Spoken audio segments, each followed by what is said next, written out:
Welcome to the deep dive.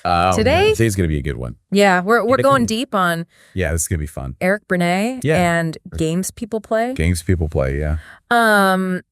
And we're going to be looking at some excerpts Okay. from the book to try and help us all understand a little bit more about Berne's theories of social interaction, Okay. how we structure our time, Right. and the idea of games in relationships. Yeah.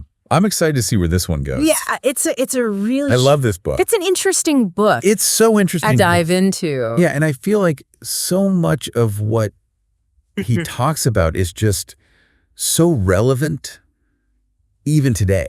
Oh, absolutely. You know, it's like timeless in a way. Yeah, it's about those basic human needs. right. And he starts with this idea of stimulus hunger. Yes. And he draws on research by Spitz, who worked Yeah. with infants and adults in sensory deprivation. Right. And the thing that I found so fascinating about this was how even negative stimuli Yeah. can be really crucial for our well-being. Right. Like we need Yeah. stimulation, period. It's not even It doesn't even matter if it's good or bad. right. It's just like we need something. And Spitz found that infants Yeah. who were deprived of touch Oh, gosh. can actually decline and sometimes even fatally. Really? Yeah. Wow. And in adults who went through sensory deprivation experiments, Yeah. that So like the brain just like starts to, temporary psychosis. yeah, it just like short circuits if it doesn't have input. So it's Yeah. really highlighting how much we need that We need some, input from the world. yeah, we need some kind of interaction or we just go nuts. And even, I think there were some studies with rats Yeah. that showed that Oh, yeah. both gentle handling and painful shocks were both So both good and bad. equally effective Yeah. in promoting the health of the rats. Wow. That's so interesting. Yeah, so It's just like as long as they're getting something. as long as there's something there, which is Yeah. kind of wild to think about. Yeah. Right. Yeah. Because like we think about positive But it makes sense when we think about like reinforcement. solitary confinement Right. being like Yeah. one of the worst punishments, Like one of the worst things you can do to a person. even for hardened criminals. Oh, absolutely. Right. Yeah, yeah. And It's like stuff that like that. need for any kind of recognition is so deep-seated. Absolutely. And I think that's kind of where he's going with this. Even if it's It's negative. this idea of strokes. It's so, Okay. right. So Berne, Because even a negative stroke is still a stroke. it calls this transformed That's just like version of stimulus hunger, acknowledgement.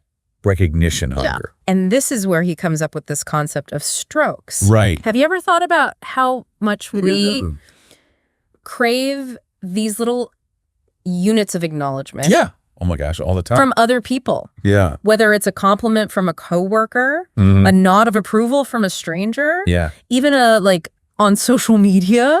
Even just like a little, You know, like a hello. Right. Yeah, yeah. And they feed our need Yeah. for recognition. And he says And it's so funny because these Like, strong. aren't just these feel-good moments. Yeah. They're actually the fundamental units of social action. Right. The That's how we build relationships, I think. building blocks of all our interactions. Yeah, totally. And he calls the exchange of strokes transactions. Transactions. Yeah. And he uses So bring interesting analogies from like Okay. the culinary world. He talks about social malnutrition Uh-huh. where you're not getting enough strokes. Right, like you're not getting enough They're social around it. being overstuffed with Yeah. attention, Yeah, yeah. which can be just as overwhelming. Yeah, that makes sense. Right. Yeah. Yeah, It's like yeah. finding that balance, I guess.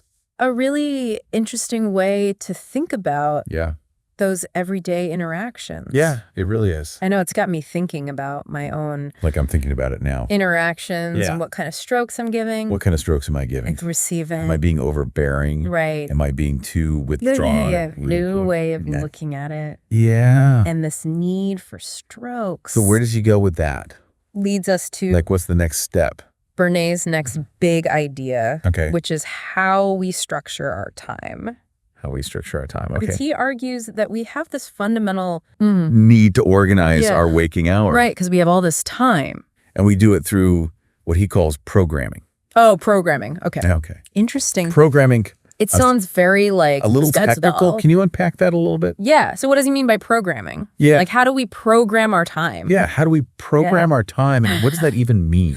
So what I got from the book was he talks about material programming, which is essentially work, right? Okay, so that's how we structure our time. Right, with external work. To get things done in the material world? Yeah, to get things done, like to survive. Right. You know, we need to eat, we need to have shelter. That's something that's important for survival. Yeah. But it doesn't sound like that's... It's not really the focus of his theory, though. What ain't focus at all? Berne's theory. Because it's more about the social stuff, right? So where's that social aspect? Yeah, what about the relationship? That's where the real insights lie. So is he saying there's another type of programming? He talks about social programming. Okay, social programming. Right, so like, what's that about? Those exchanges we have that are ritualistic or semi-ritualistic. So like, give me an example. So think about like greetings. Okay, greetings, like hello, goodbye, manners, the proper way to behave in certain situations. Okay. And then he talks about what he calls pastimes. Pastimes. Which are these semi-ritualistic exchanges that we engage in to fill time and connect with others. Okay, so give me an example of a pastime. Like, what would that look like? Small talk at a party. Okay, small talk. Yeah, like... The classic, how's the weather? Yeah. Yeah. How about those Dodgers? Those would be examples of... How's the weather? Yeah, totally. Okay, so it's just like those kind of surface level... Everyone says these pastimes aren't just about filling awkward silences. Right. They serve a deeper purpose. Okay. What is that deeper purpose? It's actually a form of social selection. Oh, social selection. Okay, so like... Our subconscious minds are sizing people up. Okay. While we're engaged in these seemingly superficial exchanges and deciding who we might want to connect with on a deeper level. Okay, so it's like we're kind of weeding out the people. Those first few minutes of dating app conversation, you know, you're... exchanging pleasantries. But you're also trying to figure out... I see. If there's enough there to warrant a deeper conversation. So these pastimes are like a way of... It makes me wonder what my go-to pastimes say about me. Yeah, what are your pastimes? And what does that say about you? It's a fascinating question to think about. Yeah, it is. It is. So he's saying... Berne points out that even these seemingly simple pastimes have layers. Okay. So classifies them as either projective. Introjective. Introjective. Okay. So projective pastimes focus on the world. Okay. So two people could be discussing a recent news event. Yeah. But one person might be using it to project their anxieties onto the world. Oh, sure. Whereas the other person is using it to process their own internal thoughts and feelings. Okay, so it's like the same stock. Even within these seemingly straightforward interactions, there are different motivations, subtle dynamics at play. Yeah, that's really interesting. And it makes you think about like that saying, we judge ourselves by our intentions and others by their behavior. By their actions, We might be engaging in the same... Yeah, we might be talking about the same thing. Pastime. Yeah. But underneath it all... Our underlying motivations could be completely different. Yeah, we have different goals.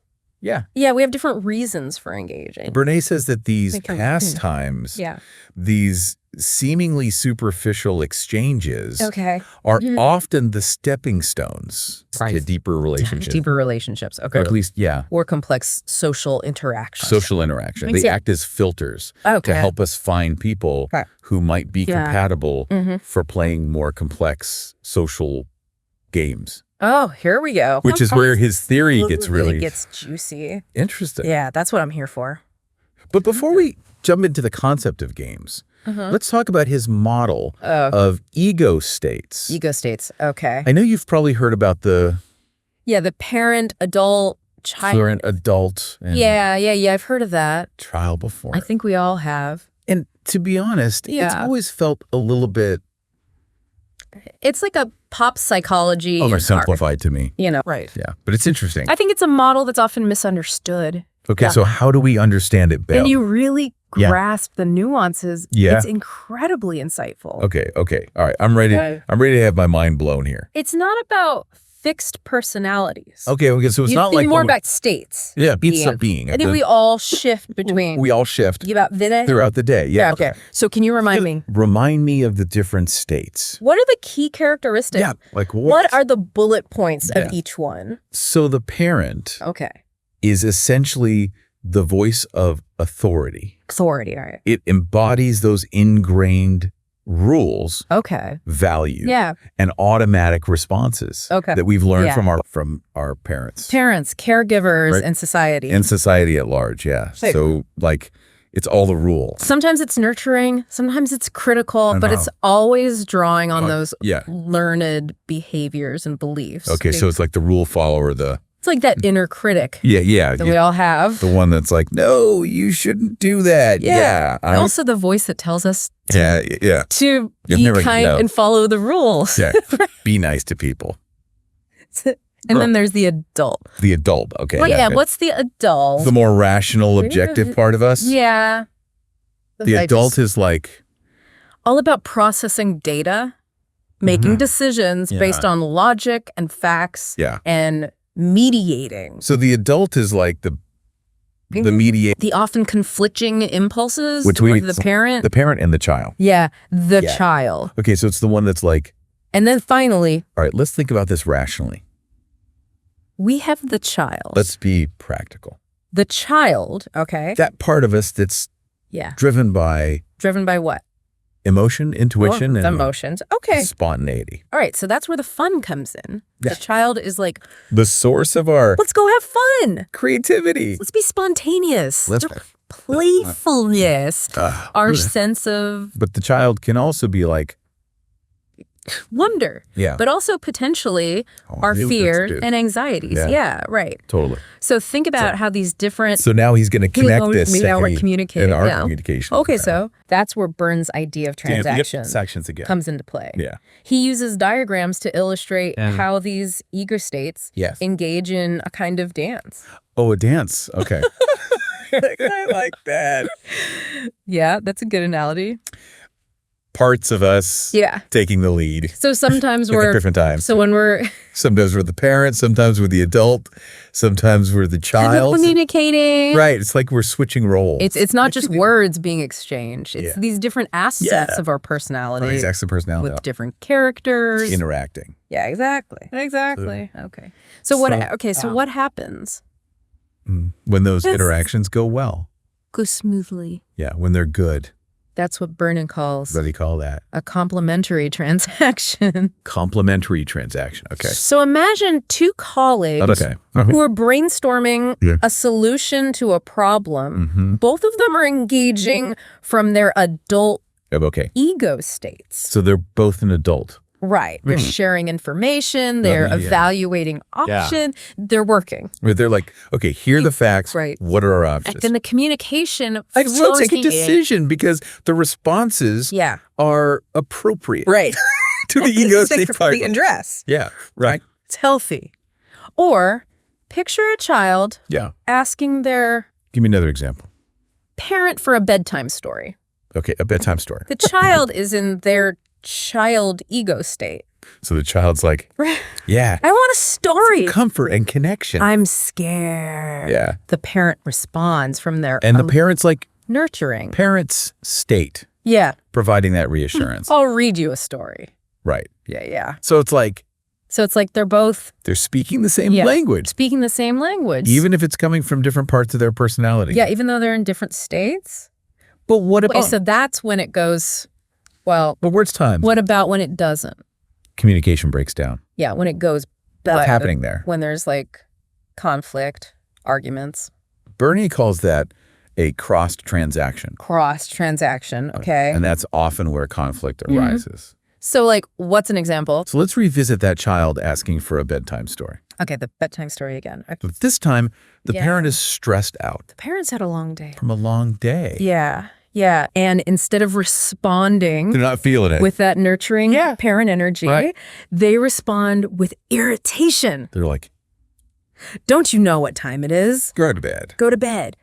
Don't you see? I'm busy. Right. Yeah. So the child's request. So the child's, like, from their child ego state. Yeah. is met with like a accurate response. Creating it's like a mismatch. Yeah. That's not going to go well. Likely to lead to conflict. Right. It's going to be a fight. A withdrawal of communication. Yeah. Right. Totally. So it's like they're speaking different languages. On the same wavelength. And that's like two ships passing in the night. It gets lost. Yeah. Totally. No translation, leading to misunderstandings and frustration. Rampant to talking past each other. Yeah. It makes me think about how often we misinterpret each other's intentions.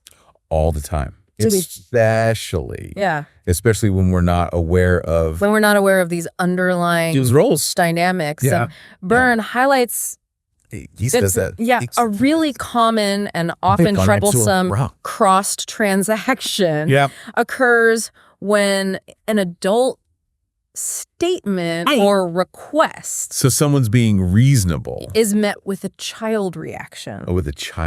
So think about those times when someone's like an emotional outburst, question is met with defensiveness. Yeah, or like a tantrum. Or emotional outburst. Okay, that makes sense. That's often rooted in the child experiences and emotional baggage. The child reacts. So the adults, the child hurt or fear. Right. Yeah, and it can be really hard to we've got these basic communicate with someone when they're in that needs for struggle. Child state. Right. Yeah. These different ways of structuring our time. Yeah. And this dance between our ego. It's like you got to bring them back to the adult.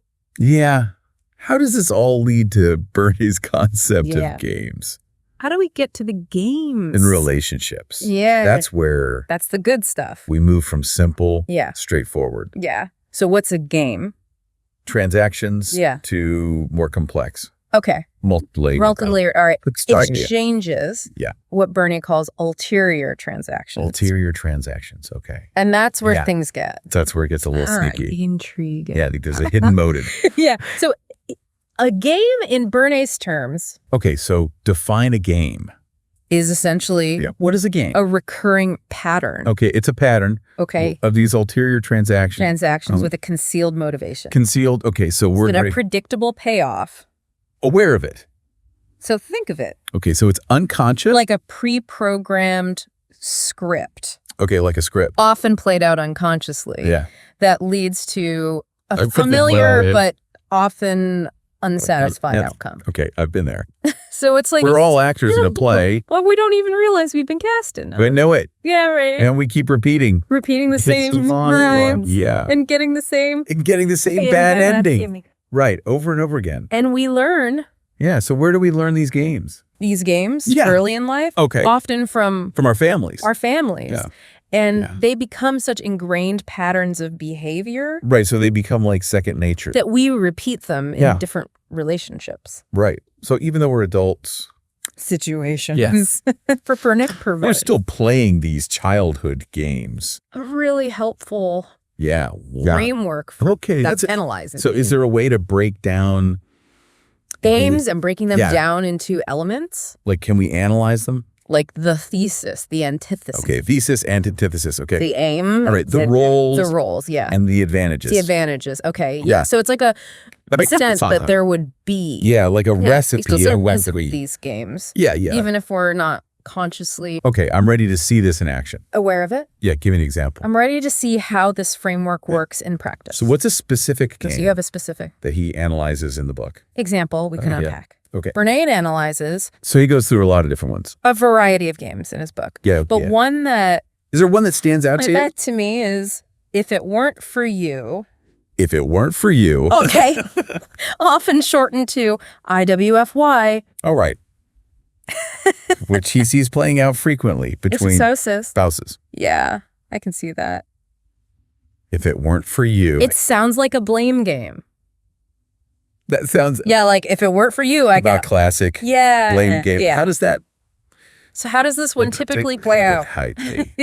Paint me a picture. A wife who constantly complains that her domineering. She has a domineering husband. Husband restricts her. Okay, he's controlling social activities. Right. Preventing her, for example, from learning. It's learning to dance. From learning to dance. Okay. So she wants to go out dancing. Yeah. It seems. But he won't let her. like a legitimate complaint. Yeah. But if the husband were to actually loosen the reins and encourage her to take dance lessons. The wife might discover. She might discover this. He actually has a phobia. He's afraid of dancing floors. Something. So she's been using him as an excuse. She was able to avoid. Right. Oh, if it weren't for my husband. Yeah. Her husband. That's interesting. So on the surface, it seems like it seems like the wife wants more freedom. Underneath. But underneath. Because she actually is benefiting from the restriction. From those restrictions. Yeah, that's fascinating. The husband's prohibitions, however frustrating. Yeah, they're frustrating, but they're also like a shield. Protecting her. Yeah, from facing her own fears. Confronting her own anxieties. Yeah, it's like a perverse kind of an example of how a game can create. Right, they both kind of get something out of it. Its ability. Yeah. Even though it's unhealthy. Based on a dysfunctional good for that dynamic. Right, but it's working in a weird way. Raises a question. Yeah. Okay, what's the question? What's the payoff? Yeah, what's the payoff for the wife? For the wife. Because it doesn't seem like anyone's... in this scenario, because it doesn't sound like anyone's true. No one's really happy. Okay, so what's the payoff? The payoff for the wife is reassurance. Reassurance. By blaming her husband, she avoids blaming him, confronting her own fears. She doesn't have to face her own... She doesn't have to face... her own insecurities that if it weren't for him... Right. It's his fault. Yeah. If it weren't for him, I could... Of all of these things, conveniently overlooking the fact that she's she's the one holding herself back. Holding herself. Yeah.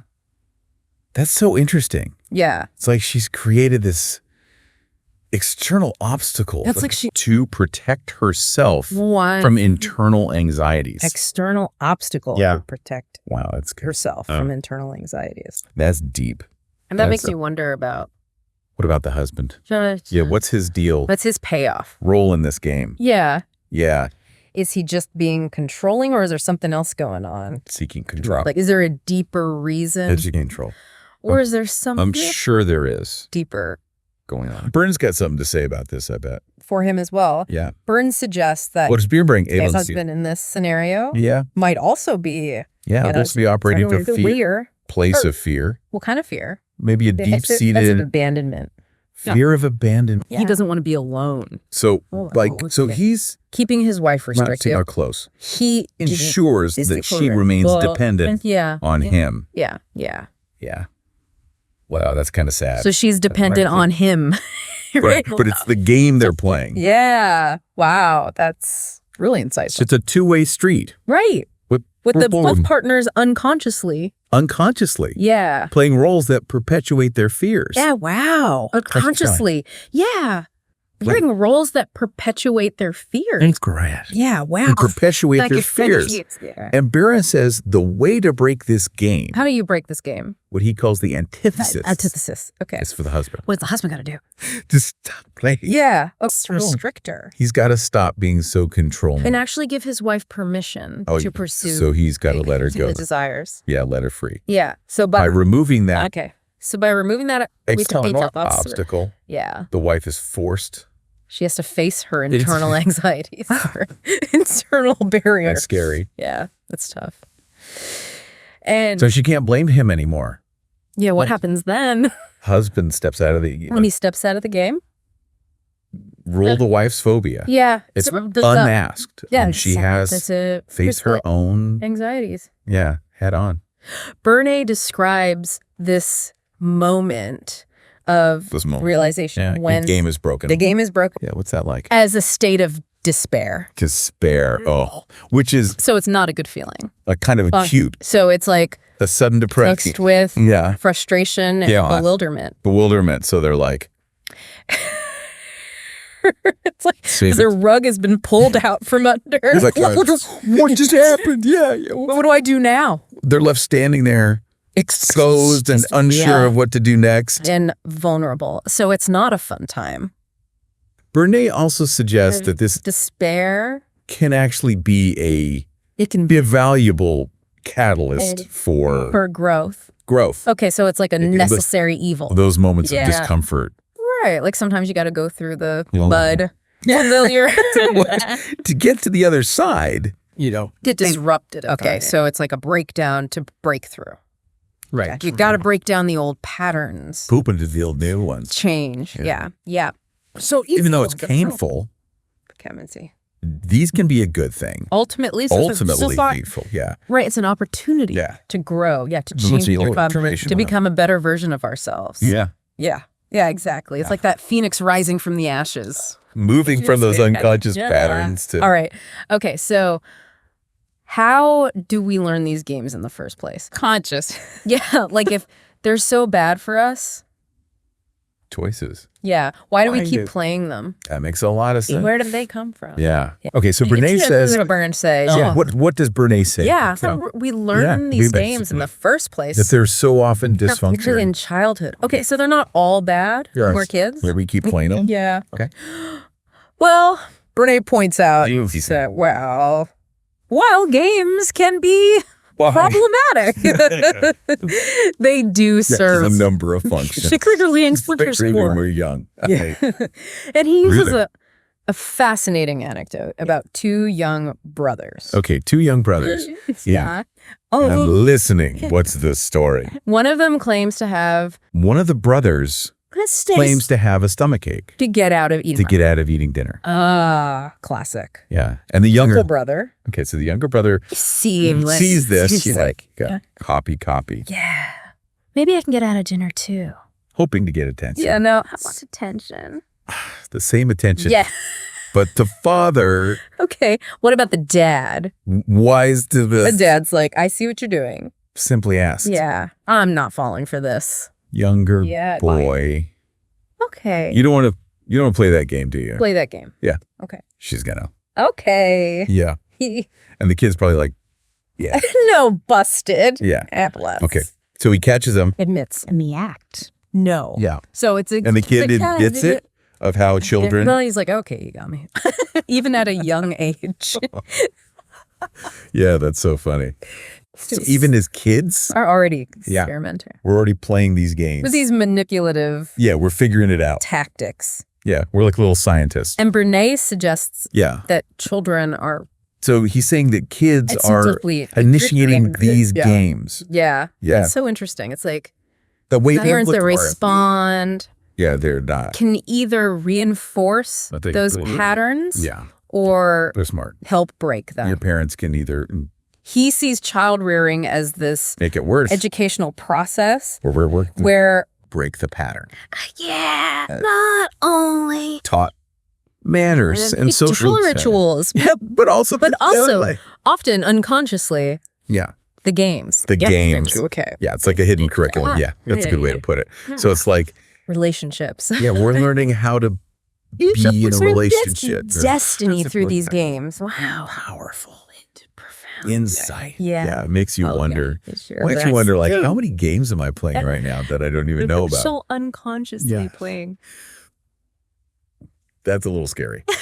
Even as adults. It is a little scary. So we've talked about. Okay, so we talked about the structure. And the origins of games. The origins of games. Yes. So now what about the function? Their function. Yeah. Like, why do we keep playing them? Yeah, if they're so dysfunctional. They're often so... Why do we keep doing it? It's functional. Yeah. What does Berne say? We keep playing. Yeah, does he have an answer for that? Here's them. Yeah. Okay, Berne acknowledges that games... That's problematic. Actually. Okay. Acknowledge some psychological functions. Okay. First and foremost. Yeah. They provide us. Yeah, they provide us with those strokes. All right, we talked about strokes earlier. Right. We need those strokes. Even if they come with strings attached. Or negative. Or are negative in nature. Okay, so it's like even negative attention is better than no attention. And it's sex. Right. Like any press is good press. Even negative. Yeah, something like that. Yeah. Okay, but is that true for everyone? Or is that just some people? For some people. For some people, yes. Like who? Especially those with fragile... people with fragile egos. Or a lag. Or people who don't have healthy coping mechanisms. Coping mechanisms. Yeah. Okay, so it's like they're using the games to kind of protect themselves. Welcome back to the deep dive. Back for more games. Yeah, we've been exploring Eric Berne's It's a good one. Games People Play. And I have to admit, after that last segment, I'm starting to see those games. Everywhere I look. Yeah, right. Yeah. Once you start to see the patterns. They really do jump out at you. They jump out at you. Right. It's kind of crazy. I'm even catching myself playing a few. Oh, yeah, for sure. Which is still unnerving, but also kind of exciting. Like, okay, now I see. Now you're aware. What's happening here? You can't unsee it. Maybe. I can make a different choice. Yeah. But before we get into that. Okay, yeah. I'm really curious to hear. Let's talk about some specific games. Some of the specific games. Yeah. Which ones are your favorites? Okay. He gives us so many. A whole thesaurus of games. Thesaurus of games. Yeah, amazing. And it's fascinating to see how they play out in every area of life. Areas of life. From our relationships to our work. From relationships to work. Yeah, interactions. Yeah. So where do we start? Explore. Yeah, there's so many to choose from. I know we touched on. Oh yeah, we talked about the alcoholic game briefly before the break. Yeah, let's go back to that one. Can we unpack that? Yeah, let's unpack that. A bit more. Okay. Remember drinking itself is just one move. It's not just about the drinking. It's about the game. A lot of larger game. Yeah. It's about creating a scenario where the alcoholic skewed who's persecuted can be rescued. Right, and that's how they get their needs met. Persecuted. Right, they need that attention. Fulfilling, even if it's negative. Subconscious needs for attention and validation. Like that's how they feel valid. Even if it's negative. Wow, that's kind of sad. It's not just about the individual. It's not just about the person drinking. It's drinker. Yeah, right. There's a whole cast of characters involved in this game. Right, yeah. Yeah. So who are the characters? There's the persecutor. Okay, persecutor. Often Who's the persecutor? Spouse. Okay. It's often the spouse. Criticizes and judges nagging them. Yeah, about their drinking. Behavior. Right. Then there's the rescuer. Okay, the rescuer. Are you a well-meaning friend? Oh, yeah, the friend who's like, oh, don't worry, I'll help you. It's actually his behavior. Like, yeah. Yeah, it's hard to know where the behavior, but might unintentionally. Yeah, they have a behavior, and then there's and then Patsy or dummy, as Berne sometimes calls it. Okay, yeah. So the Patsy is the one who's just kind of who provides support. Yeah, without supporting, but not really helping. Yeah, they're just kind of going along with it. It's like twisted play with everyone. Complicit. Following a predetermined script, even if they're not aware. Wow, that's a good way to put it. Yeah, it's like each role has a payoff. A certain payoff. Yeah, even if it's not a good one. Ultimately destructive. Right. What's the payoff? But they're getting something out of it?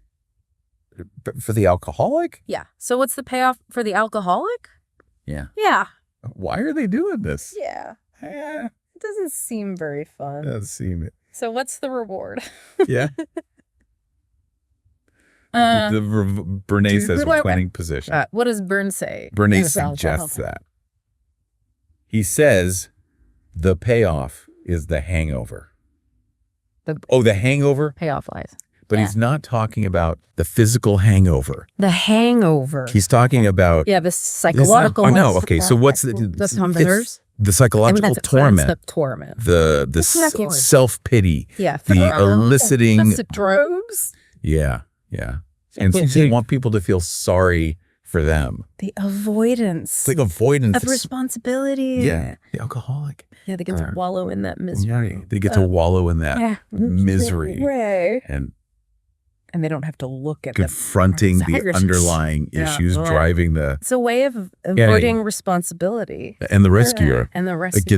They get to feel important. And needed. And virtuous. Reinforcing their... They're the one who's going to save the day. Yeah, yeah. But it's all an illusion. Superiority. Yeah.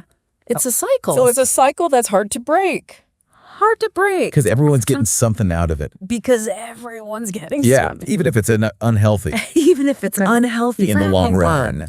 No one wins. It highlights. But it's the game they're playing.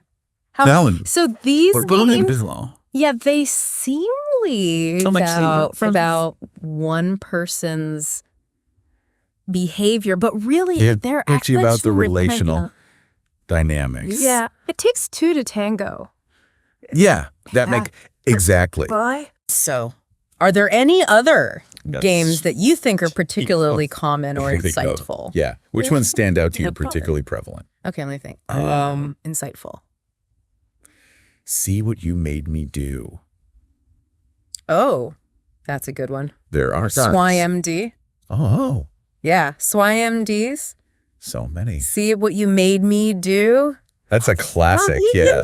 I think a lot of people can relate to that one. A lot of people can relate to it. Everyone in disguise it is. See what you made me do. Yeah. Or SWIMD. SWIMD, yeah. For sure. Yeah. That one. That one rings a bell. Definitely rings a bell. Like, I've been there. Oh, of course. Yeah, I've played that game. See? Yeah, for sure.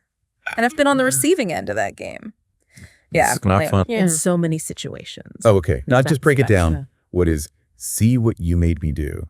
Relationships. Yeah. But okay, see what you made me do. Friendships and workplaces. It's a classic blame-shifting game. Classic blame-shifting game. Yeah, so the player... The player... Avoids responsibility. For their actions. By making somebody else... Culprit. The culprit. The goal to elicit anger or guilt from the other. If you hadn't done this, I wouldn't have done that. Person providing. Yeah. Classic blame shifting. Reverse sense. So it's a way to deflect responsibility. Yeah, and not own up to our own mistakes. Yeah. So instead of saying, it's your fault. I made a mistake. Yeah. They say, you made me do this. Yeah. It's your fault. That's a good one. Yeah, I like this. Okay. What about, why don't you yes, but? YDYB. Yeah, YDYB. Why don't you yes, but? That's another classic. Way to... Yeah, I think everyone's played that game. Stiff, for sure. That's responsible. How does that one work? Yeah, what's the gist of YDYB? Yeah, for sure. How does that one work? Yeah, and avoid owning. Yeah, okay, why don't you yes, but.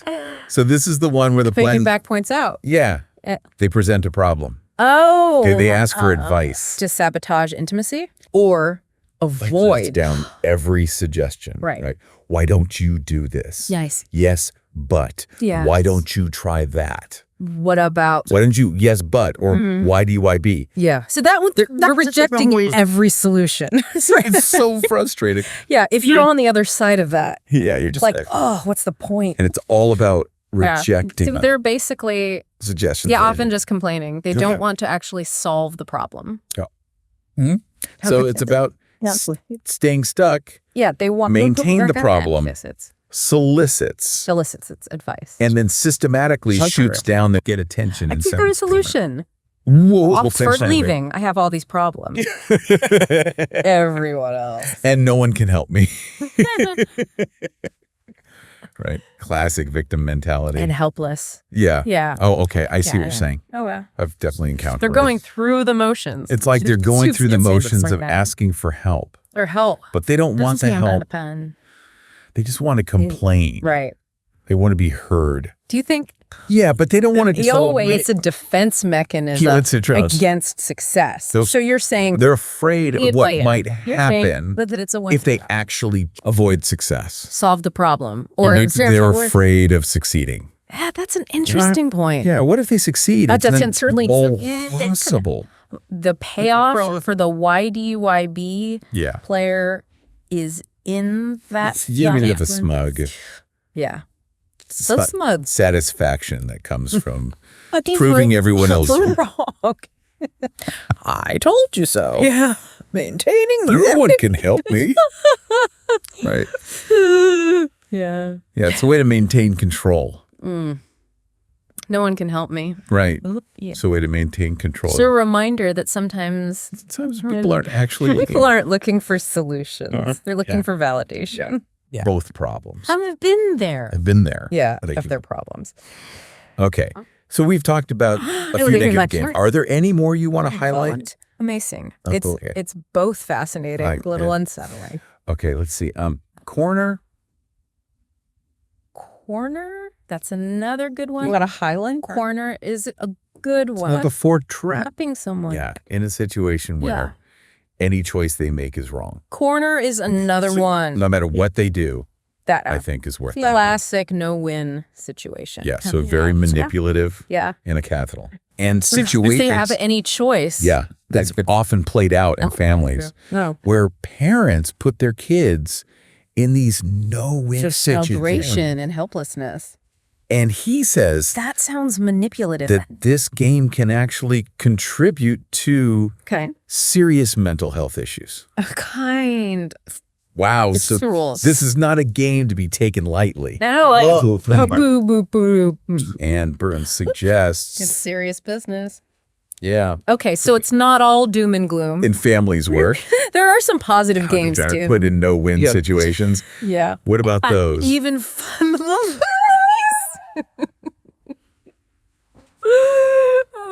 Are there any games that are actually good for us? Yeah. Yeah. That's a good game.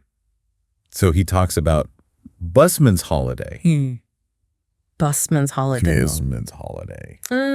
That's an interesting one. Yeah, serious mental health. Yeah. They engage in work during their leisure time.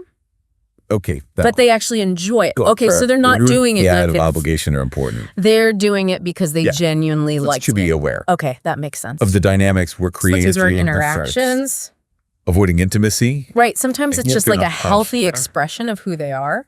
It's not just. Yeah. Yeah. Okay, so there are good games and bad games. Negative games. Berne also describes some more constructive. Like. Ultimately, Berne. But ultimately, Losey's Bernays holiday. Yeah, where someone engages in work-related activities is to move beyond during their leisurely time. Like fine. And to embrace what he calls autonomy. Autonomy. Okay. So I like that word. Yeah, autonomy. That sounds manipulation or avoiding intimacy. Yeah.